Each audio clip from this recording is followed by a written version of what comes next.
people were asking me how I was doing. And all I wanted to say, well, I'm really not doing well, actually. Just being in awe, just the sheer power and size of these things. Adam Campbell is used to views like this from the peaks of the Rocky Mountains as a professional mountain athlete.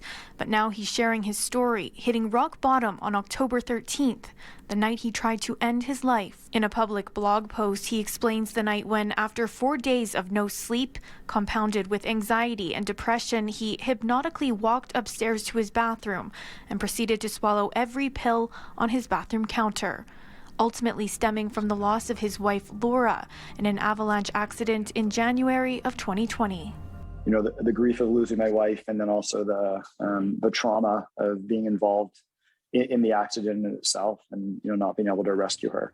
And also just seeing scenes of the avalanche were really, really traumatic. This sort of monster that lives in the basement inside of you, and if you, silence and suppression just feeds it and it gets bigger and stronger, it ultimately sort of overwhelmed me. After swallowing what he calls the pill cocktail, he looked in the mirror, realizing he made a mistake. He then called a friend who helped him wind up here at the Foothills Hospital, the same hospital where his wife was treated at after the accident, and where he said his final goodbye to her.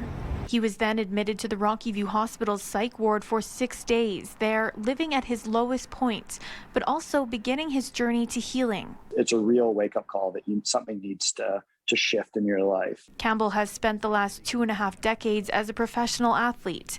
In 2016, he fell 200 feet, broke his back and hip, and almost lost his life. But he says he's learned from these peaks and valleys, that creating a plan while he's stable has helped him to seek help when he's not. It's hard to think rationally, and it's hard to go to those resources.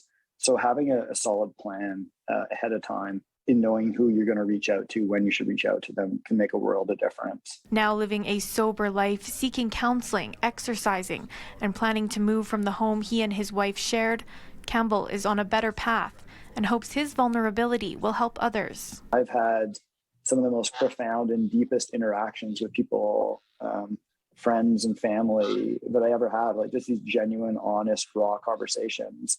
And as a result, they've shared things about themselves with me that have also been really eye-opening. And I think there's sort of been a general sort of awakening of the struggles that we're all dealing with. And so the more open we are about those things, the more they normalize. If you or someone you know could be thinking about suicide, there are resources to turn to. In Calgary, Taylor Braat, City News.